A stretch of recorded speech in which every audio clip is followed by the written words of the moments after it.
Assalamu alaikum viewers, my name is Hina Mehjabeen. I hope you all will be fine. As you know, we have started the midterm exam preparation of ECO 402 Microeconomics.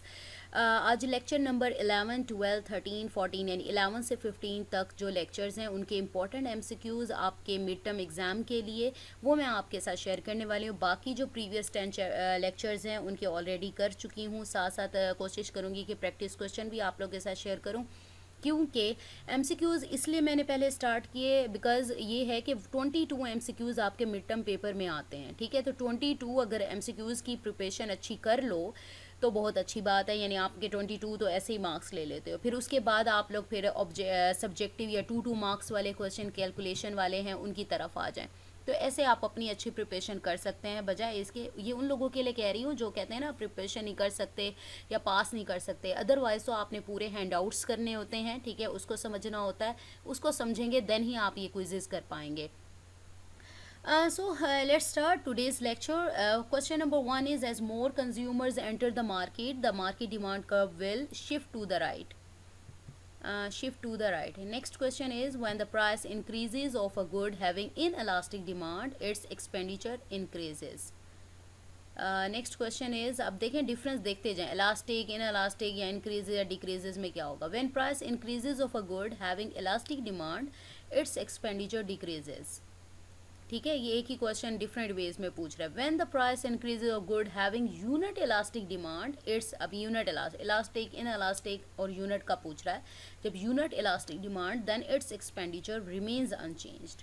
ठीक है, ये 3-4 तरह से उसने एक ही question को पूछ लिया है। Arc elasticity calculates elasticity over a range of prices. Next question is, which of the following is the formula to calculate point elasticity of demand? Answer is point elasticity of demand, ये आपके quiz में भी आया था, P by Q multiply 1 by slope। ठीक है, P divided by Q multiply 1 divided by slope। ये quiz में आया हुआ था, रिसेंट आपका जो क्विज हुआ है ना उसमें। Next question is, when the price of an item declines, the substitution effect always leads to an increase in the quantity of the item demanded. Answer is true. Next question is, if a person's demand for a good is affected by a number of other people who have purchased the same good, it is called network externality. Next question is, the maximum amount a consumer is willing to pay and the amount he actually pays is called consumer surplus. ये भी I think आपके quiz में था। ठीक है, ये सारे important MCQs हैं जो आपके क्विज़ेज़ में भी आ रहे होते हैं और मिड टर्म में भी सारे यही आते हैं। Network externality can be positive as well as negative. Yes, true, answer is true. दोनों होती है, नेगेटिव भी होती है और पॉजिटिव भी होती है। Next question is, bandwagon effect leads to a leftward shift in the demand curve. False. ठीक है, लेफ्टवर्ड नहीं राइटवर्ड होता है। Next question is, snob effect is synonymous to negative network externality. Next question is, standard deviation is the square root of the average of the squares of the deviations of the payoffs from their expected value. Answer is expected value. Next question is, the greater is the variability from expected value, the lesser will be the risk. No, false, lesser नहीं, more will be the risk, यानी risk भी ज़्यादा होगा। तो answer इसका false है, यानी गलत स्टेटमेंट राइट की हुई है। Expected value is the measure of central tendency. Yes, ठीक है, रिलेट करती है सेंट्रल टेंडेंसी से। Next question is, dash is the difference between expected payoff and actual payoff. Answer is deviation. Next question is, variability is the extent to which the possible outcomes of an uncertain event may differ. Answer is true. ठीक है, ये definition है। और next question is, the likelihood of occurrence of each outcome is called probability. ये भी आपके quizzes में आया हुआ था। ठीक है, तो इसमें से बहुत सारे जो एमसीक्यूज़ दिखा रही हूँ वो आपके रीसेंट क्विज में थे। Dash is an example of being risk averse use of insurance. ठीक है, जो अवॉइड करते हैं रिस्क को, risk averse people. Next question is the greater the is the variability greater will be the risk premium. Yes, ये ऊपर question आया था, उन्होंने लेसर लिखा हुआ था तो हमने फॉल्स उसका आंसर लिखा था, ठीक है, तो ग्रेटर ही होगा।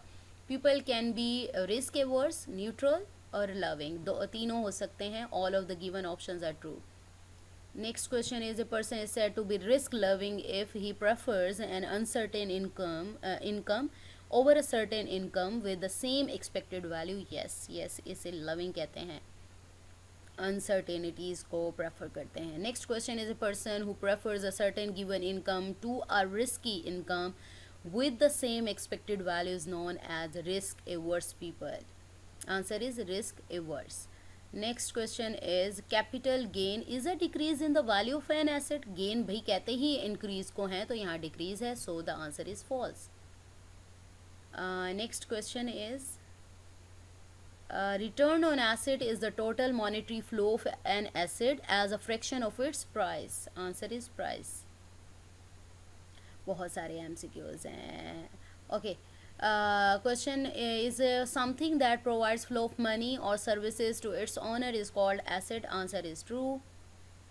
Next question is, question short term government bond is an example of risk less asset. Risk less asset, इसमें risk नहीं होता।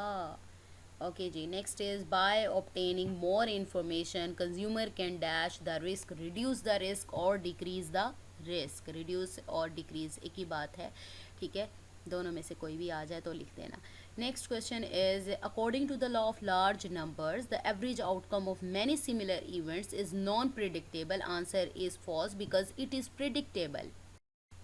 सो we have completed our today's quiz, जो कि हमारा लेक्चर नंबर 11 से 15 तक था, ठीक है।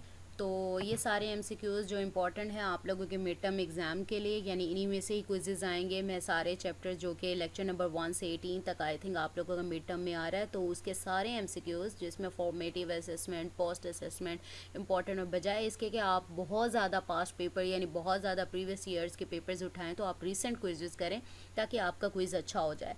सो मुझे अपनी दुआ में याद रखिएगा, अपना ख्याल रखिएगा, टेक केयर, अल्लाह हाफिज़।